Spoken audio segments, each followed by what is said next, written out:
Добрый вечер, дорогие друзья.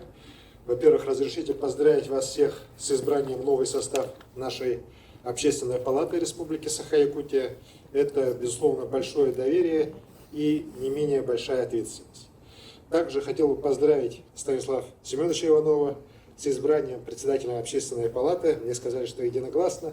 И выразить уверенность, что весь свой опыт, все свои устремления вы, как всегда, направите именно на укрепление гражданского общества Республики Саха-Якутия. Поздравляю вас.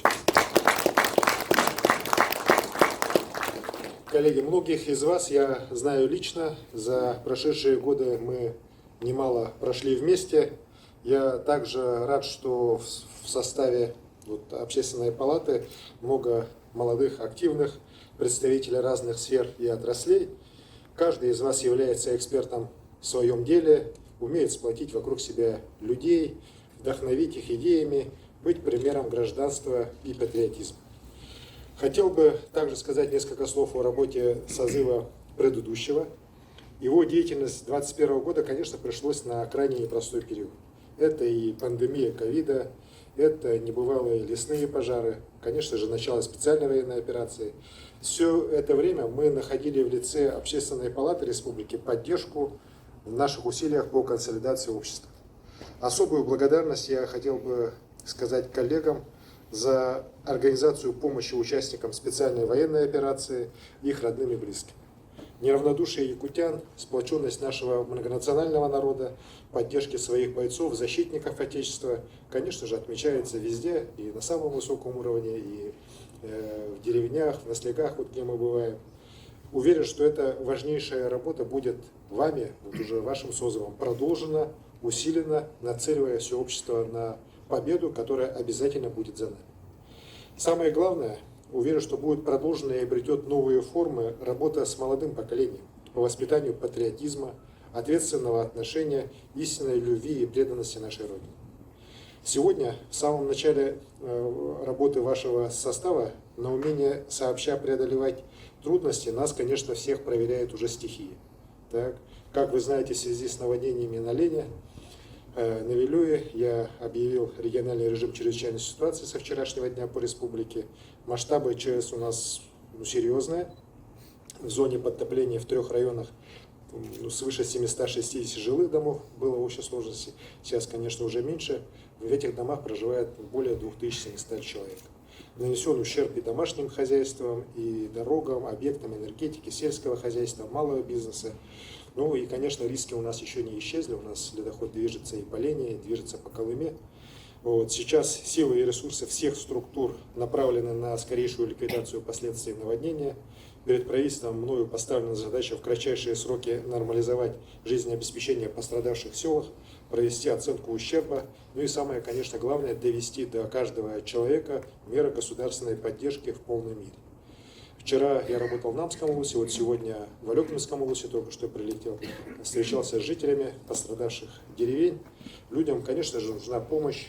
Целые семьи нуждаются в предметах первой необходимости. Вода прямо выше окон стояла во многих домах, стояла причем не день, не два, а практически целую неделю. И, конечно, очень много нужно людям помочь. Власти, конечно, мы будем делать и все необходимое, и уже делают, но я уверен, что и жители нашей республики не останутся в стороне, протянут руку помощи согражданам. И я это уже вижу. Вчера в Намском улусе это отмечали, что много добровольцев, много гуманитарной помощи. Сегодня в Алекминском улусе то же самое. Добровольцы уже на местах работают, именно добровольцы. И, конечно, хочу всем этим неравнодушным людям выразить благодарность. И, конечно, прошу Общественную палату Республики принять активное участие в организации волонтерской помощи пострадавшим в нашем районе. Уважаемые друзья, у меня вообще нет никаких сомнений, что вместе мы преодолеем трудности, будем смело идти вперед, не снижая темпов, добиваясь решения уже поставленных задач. По-другому не может быть наше сложное время, когда идет и специальная военная операция, и когда наша страна борется за свое будущее. На прошедших выборах президента страны жители Якутии, как и жители всех других регионов страны, безоговорочно отдали свои голоса за нашего президента Владимира Владимировича Путина. Мы показали свою сплоченность, показали, что все наши помыслы объединены в единое целое. Пользуясь возможностью, опять же хочу подчеркнуть важность работы Общественной палаты по организации общественного наблюдения, которая обеспечила прозрачность и открытость выборов президента на территории Республики Саха-Якутия. Ни одной жалобы у нас не зафиксировано ни на одном избирательном участке. Это в том числе вот результат работы Общественной палаты. 7 мая на своей инаугурации Владимир Владимирович сказал: мы должны обеспечить надежную преемственность в развитии страны на десятилетия вперед, воспитать молодые поколения, которые будут укреплять могущество России, в основе которого межнациональное согласие, сбережение традиций всех народов. Убежден, что в этих словах нашего президента и заключено наше общее стремление. Президентом определены сегодня национальные цели развития на ближайшие годы, в их числе народосбережение, укрепление здоровья людей, поддержка семьи, реализация потенциала каждого человека, воспитание патриотизма.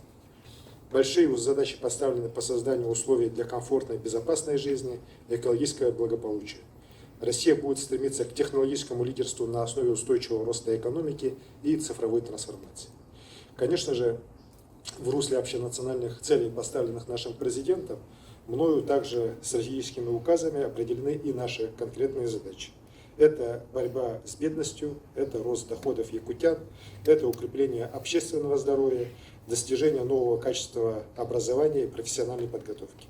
Это развитие современной транспортной и энергетической инфраструктуры. Серьезный упор мы делаем на развитие сельского хозяйства, местного производства и туризма, на выход якутских компаний на российский, а на самом деле можно выходить уже и на международные рынки, потому что рынки дружественных стран для нас сегодня открыты. Вот мы достаточно большой делегацией сейчас были в Китайской Народной Республике, видели, что на самом деле Китай для нас сегодня очень широко открывается.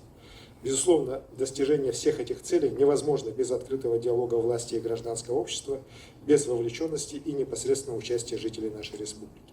В этом я и вижу роль Общественной палаты нашей республики. Мы вместе, власть и общество, должны последовательно решать поставленные задачи, объединяя все наши силы и ресурсы. Уверен, что 5-й состав Общественной палаты Республики Саха-Якутия будет действовать активно, смело, как можно шире представляя интересы всех якутян. Будем работать вместе во благо нашего народа, во благо родной республики и нашей великой России. Успехов вам во всех начинаниях, дорогие друзья. Еще раз всех поздравляю.